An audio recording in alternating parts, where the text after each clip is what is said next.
एक गांव में एक किसान रहता था। उस किसान को जानवर पालने का बहुत शौक था। उसके पास पहले से ही बहुत सारी भैंसें थी, जिनका दूध बेचकर वो अपना घर चलाया करता था। तो एक दिन उस किसान ने एक खरगोश और एक बंदर को भी अपने घर में पाल लिया। अब काफी दिन गुजरने के बाद उस किसान ने उस खरगोश और बंदर के साथ खेलने का सोचा।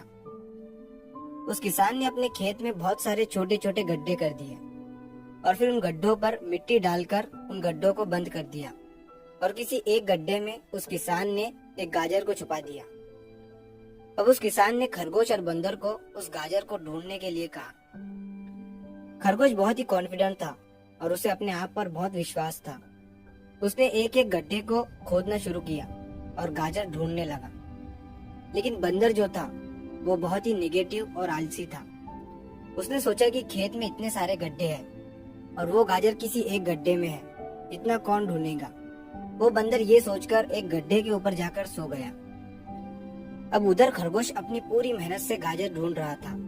एक एक करके खरगोश ने सारे गड्ढे देख लिए, लेकिन उसे किसी भी गड्ढे में गाजर नहीं मिली। सिर्फ एक गड्ढा बाकी रह गया था, जिसके ऊपर बंदर सो रहा था। अब खरगोश बंदर के पास जाता है और उसे उस गड्ढे पर से उठने के लिए कहता है। जैसे ही बंदर उस गड्ढे पर से उठता है, खरगोश गड्ढा खोद कर गाजर बाहर निकाल लेता है और अपने मालिक को ले जाकर दे देता है। बंदर ये देखकर हैरान हो जाता है कि जिस गड्ढे के ऊपर वो इतनी देर से सो रहा था, गाजर उसी के अंदर थी। वो सिर्फ एक बार खोद कर देख लेता तो गाजर उसे मिल जाती और वो मालिक की नजरों में बड़ा बन जाता। यही सोचकर वो अपने किए पर पछता रहा था। दोस्तों, इस कहानी से हमें 3 बहुत बड़ी सीखें मिलती है।